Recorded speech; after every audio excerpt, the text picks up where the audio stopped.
A grande discussão era: fosfina foi descoberta na atmosfera de Vênus. Será que tem vida em Vênus? Bom, na verdade, agora, aparentemente, nem fosfina tem. Né? Qual é a história que nos trouxe a esse desfecho tão inusitado? Né? Bom, foi publicado um artigo por Greaves e outros, né, e colegas, e eles descobriram fosfina, alegaram que descobriram fosfina na atmosfera de Vênus. Logo depois apareceu um outro pessoal que disse que não tem, eles erraram, o primeiro pessoal errou. Apareceu logo depois um outro artigo de Ancrenaz, em que eles colocam um novo limite para a abundância de fosfina na atmosfera de Vênus, e esse limite é muito inferior ao que o primeiro grupo alegou que tinha encontrado. E, por último, já veio mais um pessoal que disse que o primeiro grupo errou grosseiramente nos cálculos, né, na análise dos dados. Como é que é essa história? Primeira coisa, o que é fosfina? Isso já saiu um monte de lugares, já teve um monte de lives sobre isso. Eu não sou da área, então não vou me meter a explicar muita coisa. Mas está aqui uma molécula de fosfina, que nada mais é do que um átomo de fósforo ligado a 3 átomos de hidrogênio, aqui as figuras bonitinhas, tá? E ele mesmo é o quê? É um gás inflamável, altamente inflamável, mal cheiroso para chuchu e extremamente venenoso para nós. Tá? Onde a gente encontra esse gás na natureza? Em cemitérios, pântanos, lixões. Então já dá para saber que está ligado à decomposição de matéria orgânica. Tá? A gente encontra eles como fogo-fato, boitatá. Fogo-fato são emanações de gases, por exemplo, em cemitérios, e eles se inflamam sozinhos. Então parece um fogo azul, né, umas labaredas azuis. E nas florestas nós temos a lenda do boitatá, que é uma cobra de olhos de fogo que protege a floresta dos malfeitores. Né? A curiosidade é que o fogo-fato persegue as pessoas, porque quando elas estão, por exemplo, num cemitério, de noite, eventualmente um desses fogos-fatos aparece, faz um barulho, e a pessoa sai correndo assustada. Só que quando a pessoa sai, ela desloca o ar e o fogo vai atrás dela. Então, estaria como se alguém estivesse perseguindo a pessoa. Tá? Bom, mas deixa isso para lá, isso são histórias que têm explicação. Né? Nós também encontramos fosfina na nossa atmosfera, embora em concentração muito baixa. Também existe no planeta Júpiter, né? Ele deve ser formado no interior do planeta Júpiter e depois ele vai para a atmosfera, vai para a alta atmosfera e a gente pode medir. Tá? Hoje em dia, fosfina ou fosfano pode ser produzido largamente em indústrias, né? Ele é fabricado porque ele é usado como veneno em infestações, sei lá, de ratos, coisas assim. Tá? Então, é isso tal da fosfina. O que eu queria aproveitar, na verdade, era para discutir um pouquinho a tal do método científico. Como é que a ciência funciona? Como é que os pesquisadores trabalham? Tá? Primeira coisa, a gente faz uma observação da natureza. A gente faz um experimento, ou vai para um telescópio e observa o céu. Tá? A gente faz uma observação, com todo cuidado, e depois vai analisar esses dados, vai extrair informação desses dados.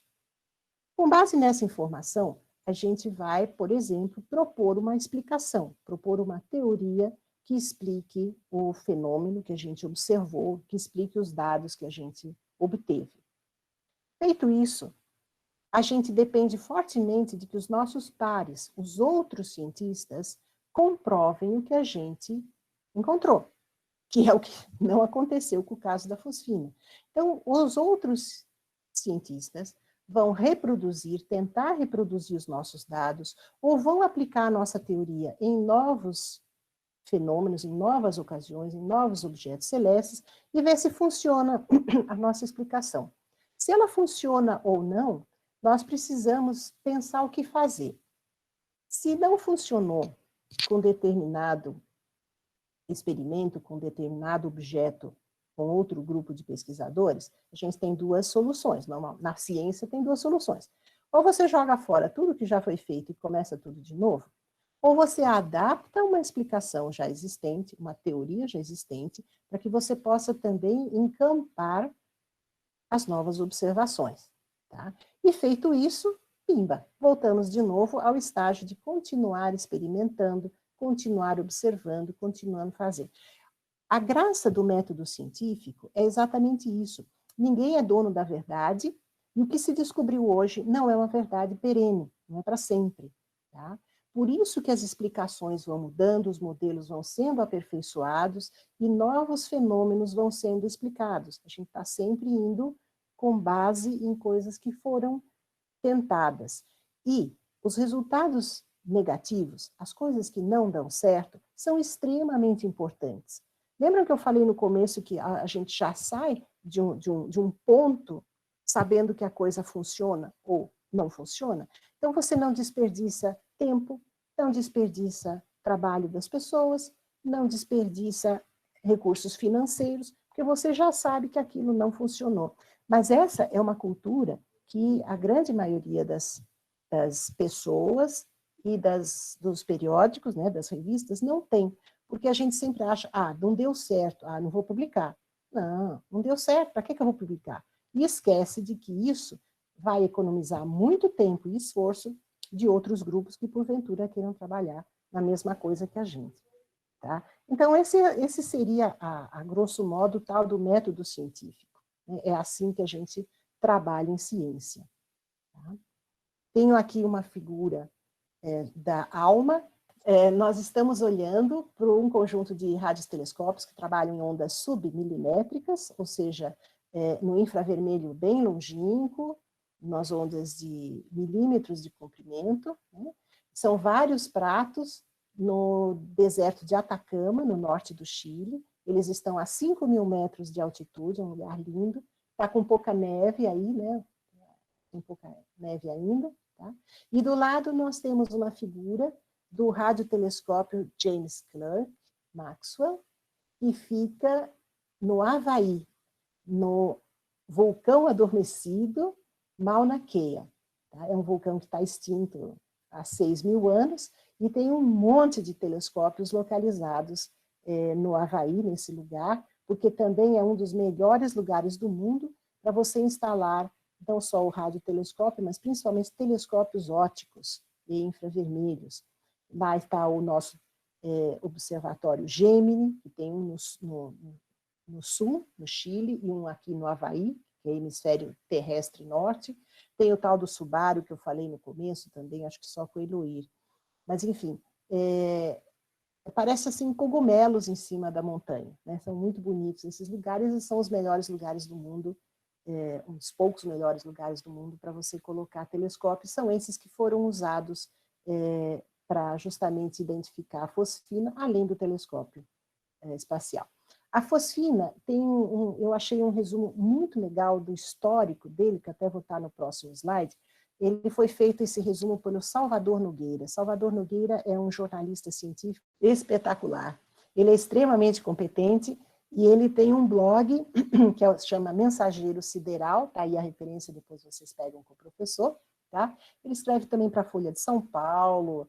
Ele é extremamente crítico, extremamente consciencioso. Eu recomendo qualquer coisa que vocês vejam o nome Salvador Nogueira, podem ler com sossego, que o cara é confiável em termos de cientificamente correto. Tá? Então, ele fez uma historinha que mais ou menos eu contei para vocês, que foi desde a publicação do artigo da Jane Greaves e os colegas dela. Eles fizeram as observações em 2017 e 2019 para só publicarem em 2020. Quer dizer, em astronomia, em qualquer ciência, analisar dados pode demorar sim.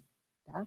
E eles acabaram, então, levantando a notícia de que eles encontraram uma concentração de fosfina de 20 partes por bilhão na atmosfera de Vênus.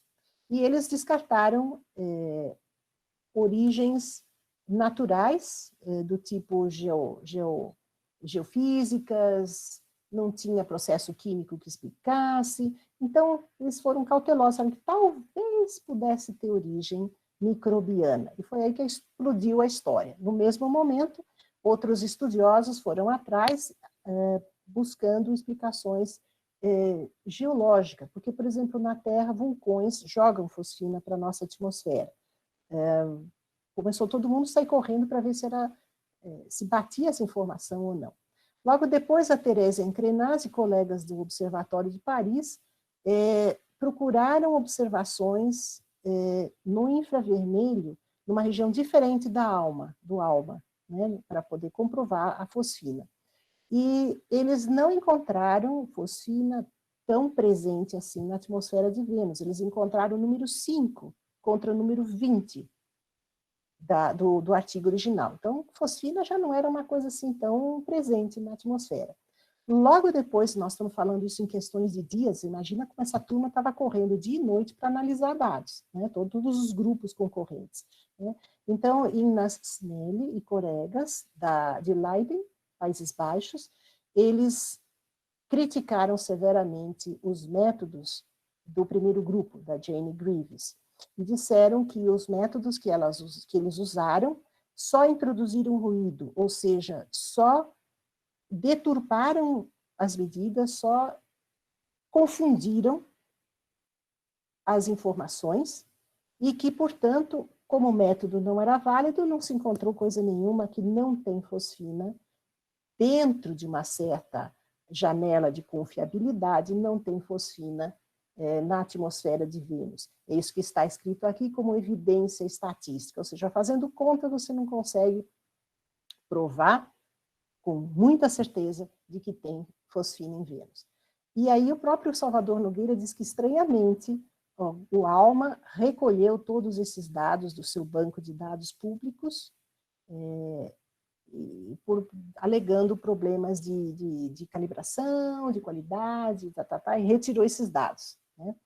Uma coisa que agora deixou todo mundo com esperanças e altamente curiosos é que acabou de passar por Vênus uma sonda chamada Bepicolombo, tá? Que justamente recolheu dados da atmosfera de Vênus. Esses dados ainda estão sendo analisados, lógico. Agora imagina o cuidado do pessoal que está analisando esses dados. Né? E essa sonda vai passar por Vênus de novo no ano que vem. Então agora a questão de fosfina em Vênus está absolutamente sem conclusão. Tá? O que se sabe, sim, é que, aparentemente, o método do primeiro grupo não foi uma boa metodologia de trabalho, de pesquisa, de análise. Tá? O que se sabe é que existem outras possíveis explicações, que fosfina está lá, mas não é tanto assim. Né? E agora é esperar para ver essa confirmação. Tá?